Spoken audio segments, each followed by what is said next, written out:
Hi guys, आज हम बात करने जा रहे हैं बीकाजी की। बीकाजी यानी Bikaji international foods limited company के बारे में हम बात करने जा रहे हैं। इस कंपनी का पिछले साल ही आईपीओ आया था, मतलब ये कंपनी पिछले साल ही एनएसई और बीएसई पर मतलब स्टॉक एक्सचेंज पर लिस्ट हुई थी। तब से लेकर आज तक इसमें कंटिन्यूअस ट्रेडिंग हो रही है। क्लियर? तो इस शेयर्स का क्या उज्जवल भविष्य है, इस चीज को लेकर भी हम बात करेंगे।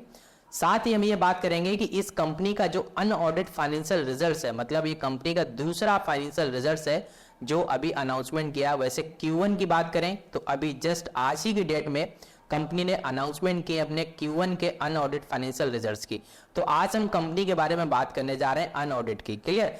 तो बढ़ते हैं, अनऑडिट की बात करते हैं। उससे पहले थोड़ा सा और इन्फॉर्मेशन की ओर हम बात करेंगे। कंपनी की बेसिक इन्फॉर्मेशन की ओर बात करेंगे कि कंपनी कब लिस्ट हुई थी, किस डेट को, उस चीज को लेकर बात कर लेते हैं। तो स्क्रीन पे आप देख रहे होंगे कंपनी की बेसिक इंफॉर्मेशन मैंने निकाली है। तो ये इसका जो आईपीओ आया था वो आया था 3 नवंबर 2022 को और 7 नवंबर 2022 तक ये आईपीओ रहा था, मतलब 3, 4, 5, 6, 7। क्लियर? ये आईपीओ की डेट रही थी। इस दिन तक कंपनी की आईपीओ आप फिल कर सकते थे। तो ये कंपनी का आईपीओ डेट थी और जो लिस्ट हुआ था ये स्टॉक एक्सचेंज पर 16 तारीख से इस स्टॉक्स पे बाइंग सेलिंग स्टार्ट हो गई थी, मतलब सेकेंडरी मार्केट में ये स्टॉक लिस्ट हो चुका था। क्लियर? लिस्ट होने की जो प्राइस थी 285 रुपए से 300 रुपए की इसकी शेयर प्राइस थी लिस्ट होने की। क्लियर? मतलब ये स्टॉक का जो रखा गया था ऑफर प्राइस शेयर का वो 285 से 300 रुपए ये रखा गया था और इसका जो लॉट साइज था वो 50 शेयर्स का एक लॉट रखा गया था। क्लियर? इसके अलावा बात करें तो बीएसई और एनएसई दोनों में ये स्टॉक लिस्ट हुआ था, मतलब बॉम्बे स्टॉक एक्सचेंज और नेशनल स्टॉक एक्सचेंज। ये वो बेसिक इंफॉर्मेशन थी जो मैंने आपको प्रोवाइड की। आज कंपनी के रिजल्ट अनाउंसमेंट हुए, मतलब आज कंपनी ने क्या किया, रिजल्ट अनाउंस किए हैं, तो हम उसकी बात करने जा रहे हैं। मतलब अनऑडिट फाइनेंशियल रिजल्ट्स कंपनी के आए हुए हैं। तो बात कर लेते हैं बीकाजी की। तो अब हम बात करते हैं थोड़ा सा फिगर्स की, नंबर्स की। अब हम बात करने जा रहे हैं कंपनी के कि कैसे रहे हैं नंबर्स कंपनी के, उस चीज को लेकर हम बात कर लेते हैं। क्लियर? थोड़ा सा स्क्रीन को हम जूम कर लेते हैं। अब बात कर लेते हैं, जैसा कि हम जानते हैं सबसे पहले ईयर ऑन ईयर कंपैरिजन करने के लिए लास्ट 1 ईयर का 30 सेम क्वार्टर का यहाँ पर नंबर शो हो रहे हैं। इसके अलावा क्वार्टर ऑन क्वार्टर कंपैरिजन करने के लिए यहाँ पर नंबर शो कर रहे हैं क्वार्टर ऑन क्वार्टर की, लास्ट मार्च क्वार्टर की। इसके अलावा रीसेंट नंबर्स जो यहाँ पर आप देख रहे हैं इस कॉलम पे, ये अभी के नंबर्स हैं जो कंपनी ने अभी शो किए। क्लियर? अब बात कर लेते हैं कंपनी के फिगर्स की। क्लियर? तो एक इंपॉर्टेंट चीज है जो आप स्क्रीन पर देख रहे हैं, फिगर्स। तो फिगर्स यहाँ पर बताया गया है कि all amounts in INR lakhs unless otherwise stated. It means यहाँ पर जो फिगर्स दिए गए हैं वो दिए गए हैं लैक्स में। क्लियर? आपको ये ध्यान देना है, मतलब यहाँ पर जो आप नंबर देख रहे हैं स्क्रीन पर, ये नंबर्स हैं लैक्स में। क्लियर? मतलब इनको हमें अब करोड़ में कन्वर्ट करना है। मैंने आपको एक सिंपल सा फॉर्मूला अपने कई वीडियो में बताया है लैक्स को करोड़ में कन्वर्ट करने का, फिर भी मैं आपको बता दे रहा हूं। लैक्स को करोड़ में अगर कन्वर्ट करना है आपको कुछ नहीं करना है, नंबर के साथ में 100 से डिवाइड कर देना, या आप कह सकते हो कि 2 अंक बाद, मतलब दशमलव वाले ये अंक हम ये छोड़ देंगे। इसके बाद जितने भी नंबर्स होंगे उसके 2 अंक बाद हम यहाँ पे ऐसे पॉइंट लगा देंगे, दशमलव लगा देंगे और उसके पहले के हम नंबर्स ले लेंगे और वो नंबर्स बन जाएंगे करोड़ में। जैसे फॉर एग्जांपल यहाँ पर 48,168 लाख में इसका फिगर है, लेकिन यहाँ पर अगर हम 2 अंक बाद दशमलव लगा देंगे तो ये आपका नंबर्स आ जाएगा 481 करोड़। क्लियर? अब हम बात कर लेते हैं टोटल रेवेन्यू की कि कंपनी का टोटल रेवेन्यू क्या रहा है। यहाँ पर 48,205 लिखा है, 05 को हम हटा देंगे जैसा मैंने आपको फॉर्मूले के अकॉर्डिंग बताया। अब यहाँ पर नंबर से जो आ रहा है करोड़ से में वो 482 करोड़ ये नंबर है आपके रेवेन्यू रीसेंट क्वार्टर के, और यही पिछले क्वार्टर में था 462 करोड़, मतलब 462 करोड़ से 482 करोड़ का कंपनी ने क्या किया, रेवेन्यू जनरेट किया। मतलब क्वार्टर ऑन क्वार्टर 4.3% का जंप आया रेवेन्यू में। नेक्स्ट 419 करोड़, यहां पर आप देखेंगे 482 करोड़ 419 करोड़, मतलब आप काफी आप देख रहे हैं जंप है। तो 419 करोड़ से 482 करोड़ का यहाँ पे मैसिव जंप है। तो यहाँ पर जो कंपनी ने रेवेन्यू जनरेट किया वो है 15% का। क्लियर? पिछले ईयर ऑन ईयर की बात कर रहे हैं।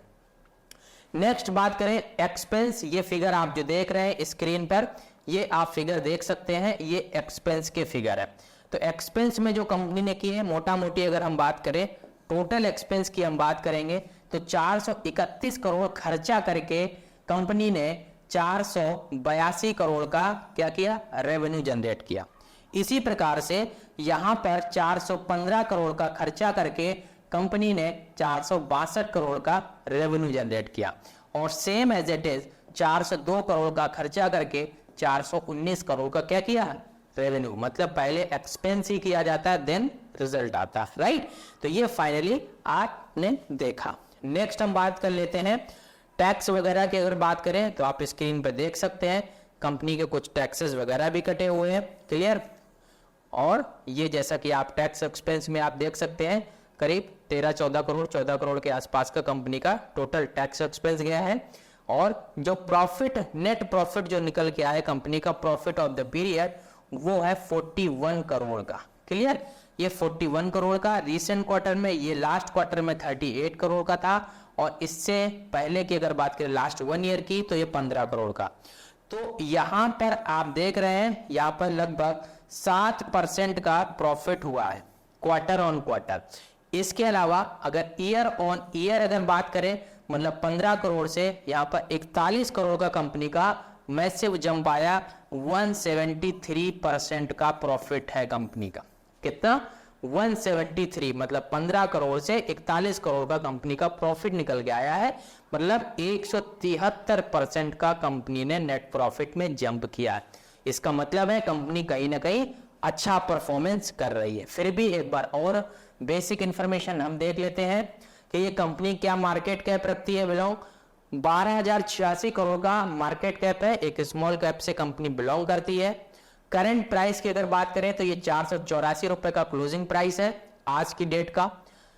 हाई लो की बात करें तो 303 का इसका 52 वीक का लो है। मतलब ये स्टॉक लिस्ट हुआ था, लिस्ट होने के बाद में 303 रुपए का इसने लो मारा और इसके बाद से इसने 492 रुपए का हाई मारा, क्लियर।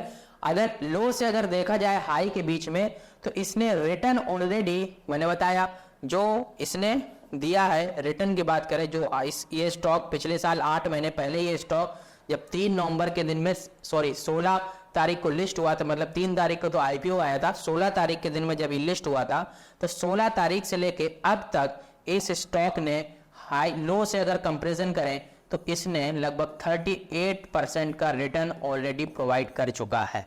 मतलब पिछले 8 महीने से सिर्फ इस स्टॉक में आपने होल्डिंग करके रखी होती है और अभी तक बेचा नहीं होता इस स्टॉक को, तो लगभग 38% आपका रिटर्न निकल चुका होता है, क्लियर। तो ये लॉन्ग टर्म होल्डिंग करने का बेनिफिट होता है।